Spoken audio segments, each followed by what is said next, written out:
So hello, it's the end of July 2024 and we're in the cave and we're doing something exciting, for me at least, which is opening up a TerraMaster D8 hybrid. Now the backstory is that for a long time I've had a NAS, a network attached storage device, and recently I sold it. So why did I sell my beloved QNAP NAS? Well, the main reason was that I thought that these days it should be able to go faster. And the QNAP NAS that I had, although it had a 10 gigabit network over Ethernet, never seemed to be able to achieve more than about 200 or 300 megabytes per second. And these days, the benefits of the NAS, although it was a great device, and if I had an infinite amount of money, I'd have a NAS and a DAS, a direct attached storage. I thought for my next device, I'd go for DAS.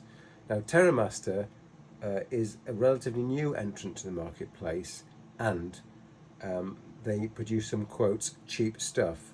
Now, I still think in the NAS marketplace, the network attached storage device, the only way to go is really QNAP or Synology, because they have a well founded and rounded operating system on top of which they have a myriad of features, and no new entrant into the marketplace is going to provide that.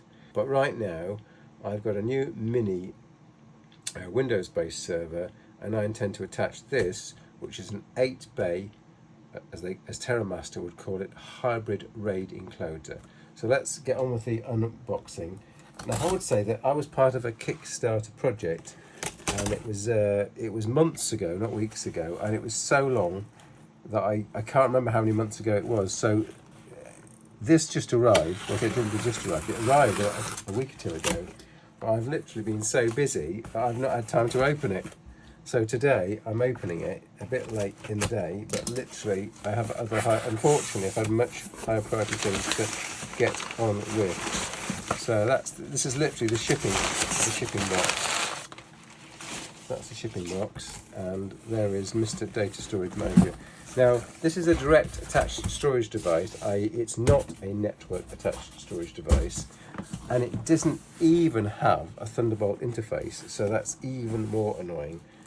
Yet it does have a 10 gigabit per second USB interface. So as you all may know, that Thunderbolt interfaces can go, let's say, up to, theoretically, up to 40 megabits per second. Did I say megabits? Gigabits per second. And this poor old thing can only, quotes, manage 10. So 10 gigabits per second. But what I'm trying to say is, if it can sustain anything like that, it's still going to be quicker than my last QNAP based storage. So here we are, we're opening up. I'm trying to stop waffling now. This is the first box, which contains, drum roll. So it's come from Hong Kong. You had to specify what power adapter, and I said for the UK please, and there we have a UK plug. Lovely.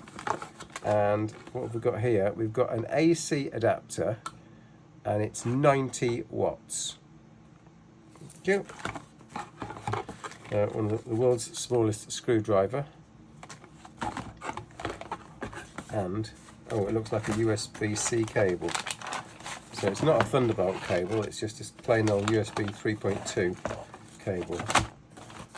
And this little device, and I mean little, it's so light. I mean, it's ridiculously lightweight. Obviously this is a bare device. So why is it called a TerraMaster D8 hybrid? And the reason is because it can take 8 storage devices, 4 SATA drives and 4 NVMe drives. And I mean, why would you want any more than that? Now, in the SSD space here, you could, if you wanted to go all solid state, you could say have 8 terabyte SSD. So I would choose Samsung if I had the money, but an 8 terabyte Samsung SSD, which I did have one in my master server, I think cost me about £500 GB pounds. So that would be, a bonkersly expensive way to populate this. If you look at my other videos, you'll notice that I've invested, I use the term loosely, I've invested in 12 terabyte reconditioned drives from Amazon UK. and I got a 12 terabyte reconditioned drive for about £120. So just putting 2 of those 12 terabyte drives in and just having them straightforwardly mirrored, I could have 12 terabytes here and 4 NVMe drives. I don't know how to open it up. So this is just the unboxing. So as you can see, this is light as a feather. On the back, you've simply got a power supply and this USB 3.2 connection. But there's a doodah here, a little device which you use the mini screwdriver for, and that tells the device how to treat the drives that are inserted.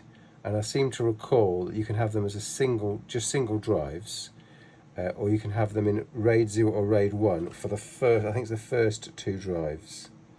So, oh, it does say that here, yeah, HDD 1 and 2, counting from 1.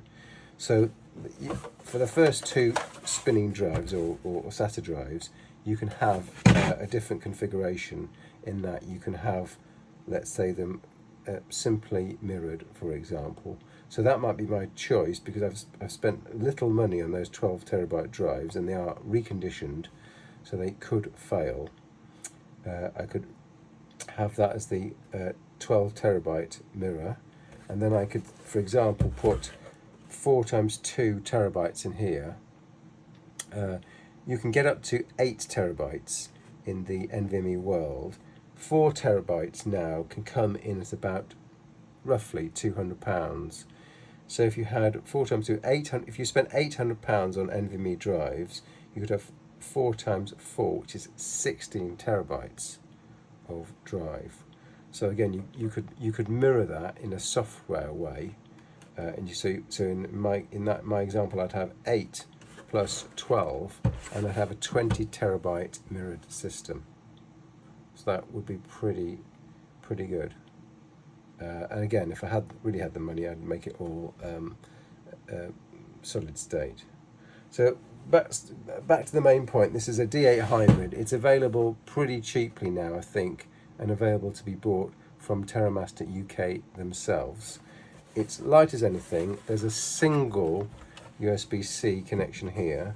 There's the 90-watt power supply, and it's a direct attached storage. So the intelligence is going to have to come at your computer end. So there's the USB cable. Thanks for watching.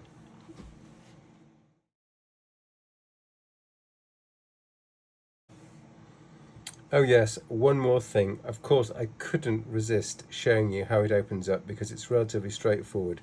Now the drives, the SATA drive bays, easy peasy. Just press there, comes out. It's making this light device even lighter. So can you see, let's have a little look there, there are 4 SATA slots, and there's some sort of easy way to put the drives in. If you look at the promo video, you just pull this side bit off, you prop the drive in, and then it goes back in. But what I also wanted to show you was, how do you actually get to the NVMe drives? Well, you need to undo 2 screws. Ooh, there you go. So you need to undo these 2 screws here. That's all you need to do. And with that, this plate comes off. So you just pull it towards that side, towards the front, and then it comes off.